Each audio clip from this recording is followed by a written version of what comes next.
Welcome back. You're watching 101. We're talking with one of Africa's top music stars, Angelique Kidjo, also an activist with UNICEF. So, Angelique, tell me about this. All the stuff you've done. You've had all these accolades and awards and so on. What personally for you, though, are the most important moments in your life? What have been the times you consider the most defining? The time I consider more defining is when you see in people's eyes that you make a change in their life. I have many of them. One of them was in Ethiopia. UNICEF have a program of building up 12 wells in Ethiopia. And I inaugurated 12 wells per village? Per village, per places where it's very, very hard to get the water. And the last well that I inaugurated, and there were a lot of women out there. Even though you don't see them that much, they all came out. And I saw a grandmother, and I'm never going to forget her look, never, ever. With so much dignity, saying to me, if somebody have told me that I'm going to leave and witness this, I will say no. Now I can die in peace, knowing that my granddaughters won't be raped on the way getting water, to get water. They can go to school and have an education, have a better life. When you witness such a thing, it changed your life.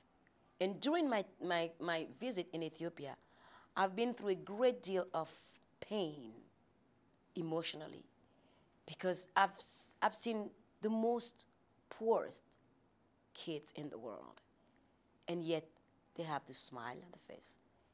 They are so joyful. It's hard. It's really hard. When you witness things like this and you see the deep emotional side of the world around you, how much do you feel a need to incorporate those messages into your music? It's there all the time. I put it all the time in my music. It's the only way for me to heal. It's the only way for me to rebuild myself, to give it back through music. That's how people respond to it also. I mean, I've had many, many experiences. In Houston, a lady came. I invite people to come to my stage. And she came, and then we finished dancing together, and she was in tears next to me. And I said, what's wrong? Were you hurt? Something is wrong? She goes, you don't even know. Today, I will be dead. I was diagnosed with breast cancer, and they say I was going to die. And your music helped me through. I'm just growing back my hair, and I'm in total remission. And I just want to thank you.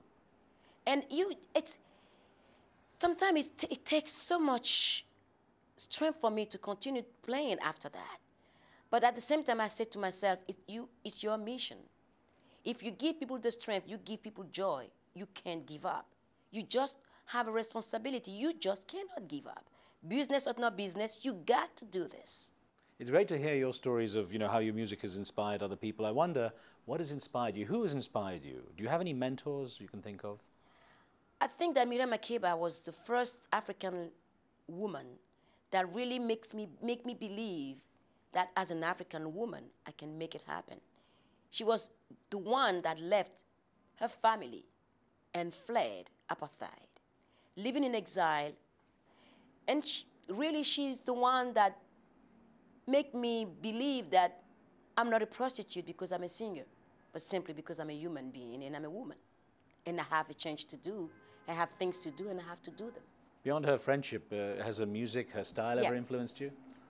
Can you, by the way, can you do the clicking singing as she does? No, forget it. That one, click, click, click, I don't do that. It's one of the languages in the world I don't know how to do. They tried, though. They tried to explain it to me, but I'm going to get there sooner or later. I'm going to do one song, a little one I want to learn.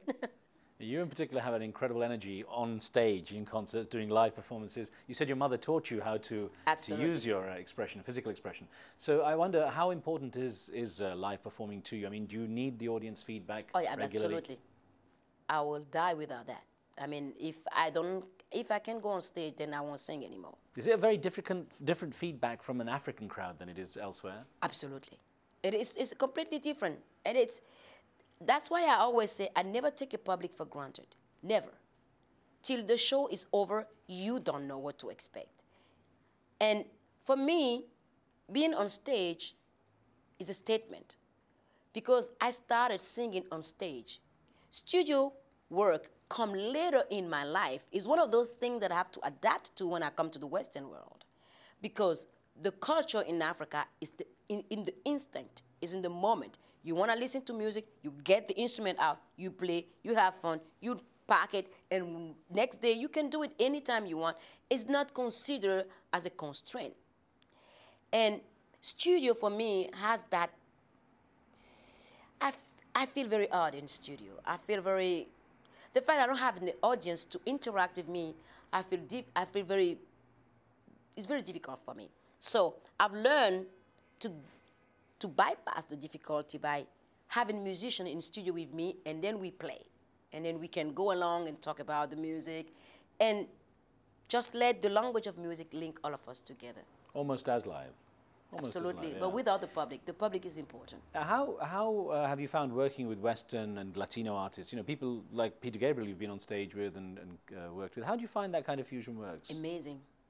Amazing, because it makes you realize that your African culture is not that far from Peter Gabriel's culture, from anybody else's culture, because music transcends generation, transcends language, color, whatever it is.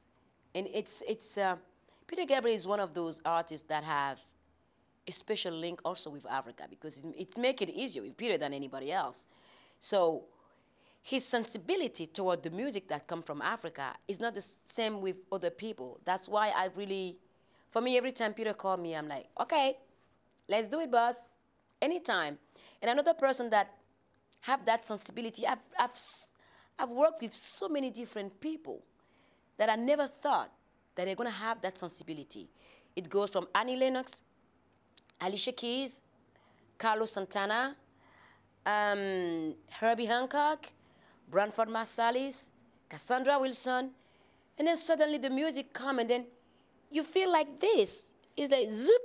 It brings everybody together. It brings you to the reality, to the heart, the core of things. Just get down to business, and you just suddenly speak the same language. And that's what is the magic about music. Do you have any more collaborations planned? Are there people you want to work with, for example? I have many, many people in my head. It's good. It gives us lots more material in the future. That's it. I'll do it with anybody. I'm ready. Pavarotti is in, too. Anybody. So bring it along. I take it. And, of course, you're going to keep up with the UNICEF work and I have to.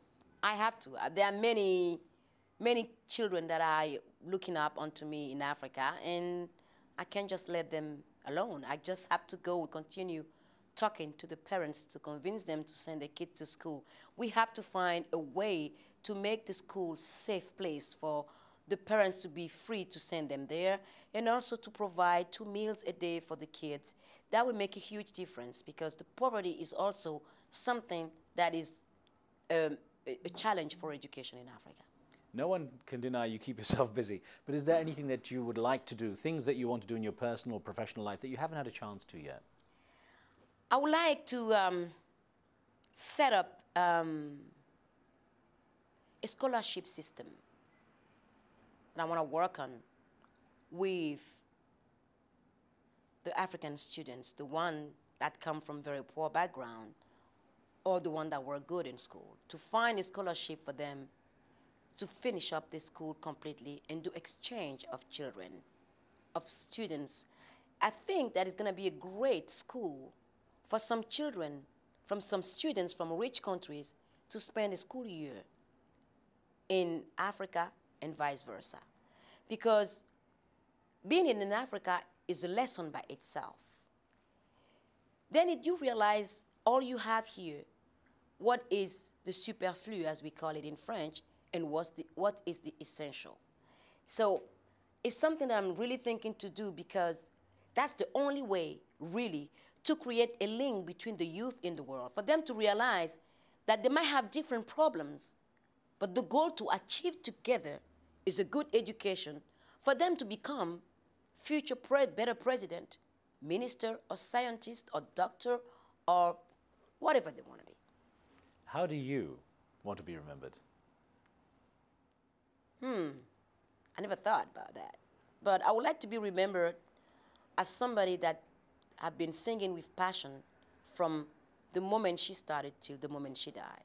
Because music is my passion, and I always say that on stage, I don't have that much to give to the world. But with my microphone, I can make sure that you have happiness, you have strength, you have joy, and every single human being is worth it. Everybody is important. Don't ever, ever let anyone make you think that you're nothing, because somebody that wants to manipulate you and tell you nothing, what is his problem? You should ask yourself. Every single human being is important. We are so interdependent that it's important for each one of us to have respect and love for ourselves in order to be able to give it all around us and to be one. That's what I want people to achieve through my music.